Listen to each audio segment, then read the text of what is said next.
Yesterday, The Atlantic published an explosive story detailing how editor-in-chief Jeffrey Goldberg was somehow included in a top-secret military conversation on the chat app called Signal. Now, try to picture this. You're a writer, an editor at one of America's top magazines, The Atlantic. So imagine you're the editor-in-chief of this magazine, and one day you open up your phone and there's a text message on your Signal app. It appears to be from someone within the top levels of the U.S. government inviting you to join a conversation group to discuss a very sensitive military matter. At first, you're very suspicious because you're a top editor at one of the leading publications in the United States, and you know things like this just don't happen. The message purports to be from Michael Waltz, who is the national security advisor for President Trump. So out of curiosity and with some suspicion, you go ahead and accept the invitation, hoping you'll get a better glimpse at what's going on. And as the conversation develops and progresses over several days, you get a weird feeling because it's nearly impossible to believe that this is happening. Yet at the same time, it has a ring of truth to it.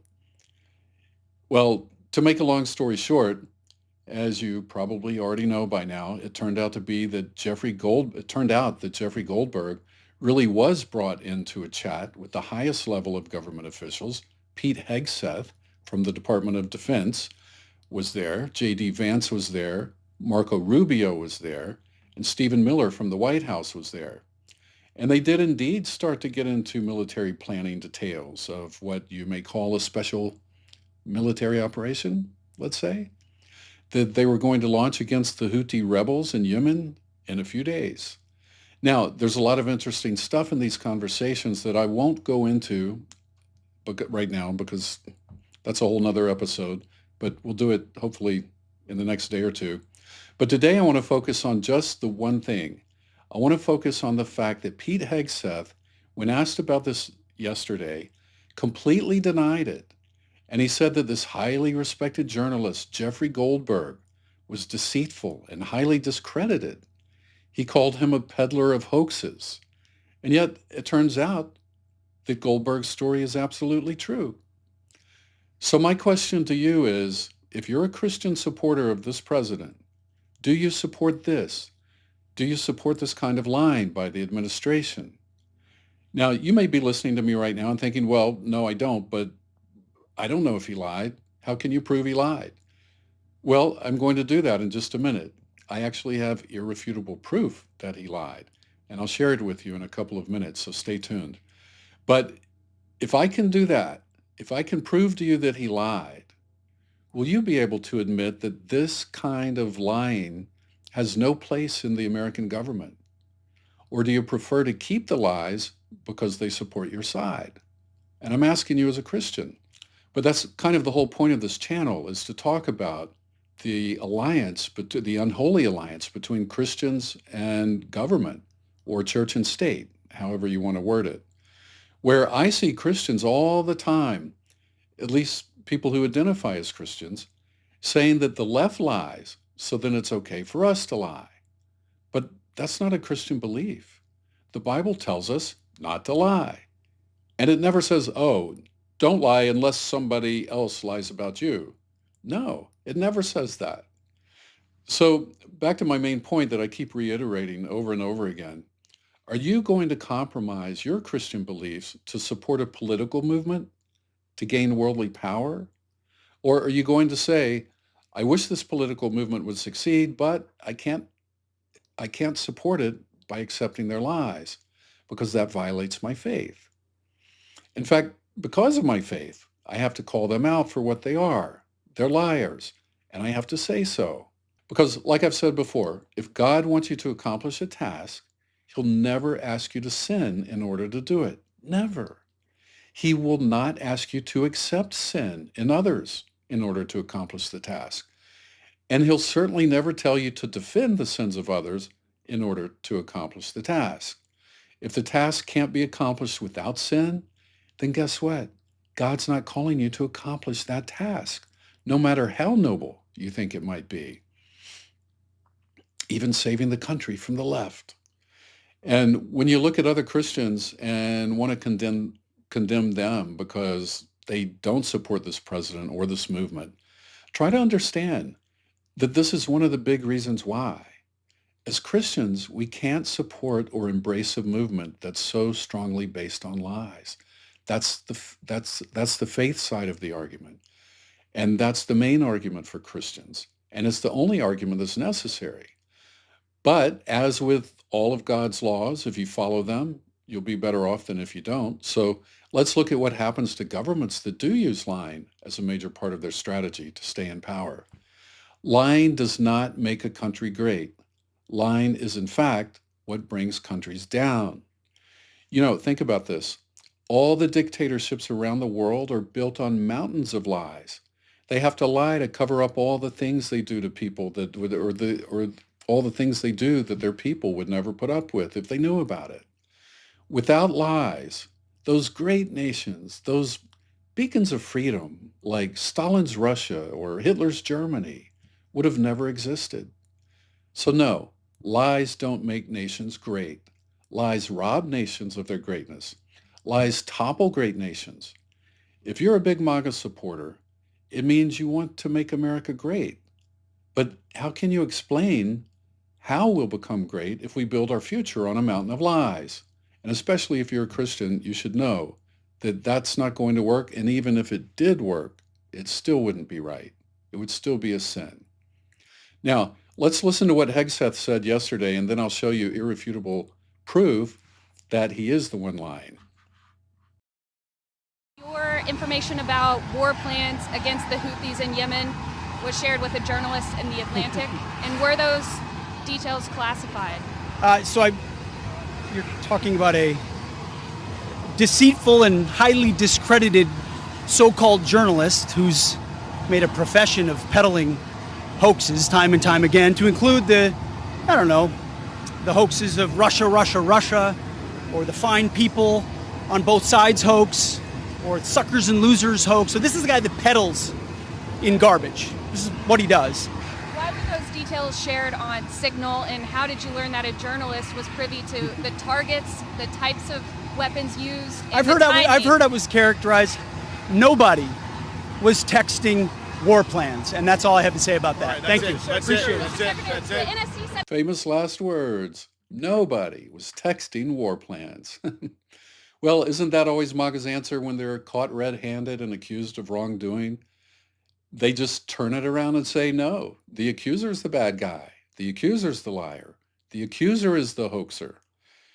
It happens so often that it should be obvious to people that when they say that, it's almost proof in itself that the accuser was correct. Think of it like this. If he didn't have this conversation on Signal, if it didn't happen at all, you know what he would have said? He would have said, no, that absolutely didn't happen. We used the Defense Department's secure facilities. We were there. You can go back and check the records. We were there having the conversation in the skiff. So it should be really obvious that when their answer is, oh no, the other person's the liar, it means they're guilty. Because when you're not guilty, you can give a defense that makes sense. If you don't have a defense that makes sense because the accusations are true, then the only thing you can do is attack the credibility of the other person, of the accuser. Well, what poor Pete didn't know is that a couple of hours before he said this, he was on a flight to Hawaii while all this was going on. A couple of hours before he said this, administration officials had already come out and admitted that it did happen. Brian Hughes, listen to this, here's my proof. Brian Hughes, the spokesperson for the National Security Council, responded, confirming the veracity of the Signal group. He wrote this, he said, this appears to be an authentic message chain, and we are reviewing how an inadvertent number was added to the chain. Now, get this, here's another one. This is William Martin, a spokesperson for Vice President Vance. I'm telling you, Vance is in hot water, deep hot water. Listen to what he had his spokesman come out and say. And he did not have his spokesman come out and deny that the conversation happened. He had his spokesman come out and deny the part that he's most worried about. So here's what his spokesman said. He said that despite the impression created by the text, the vice president is fully aligned with the president. Now, notice he didn't say that despite the impression that there were text messages, there weren't. He said no. Despite the impression created by these messages, which really exist, the vice president is fully aligned with President Trump. The vice president's first priority is always making sure that the president's advisors are adequately briefing him on the substance of their internal deliberations. And he went on to say Vice President Vance unequivocally supports this administration's foreign policy.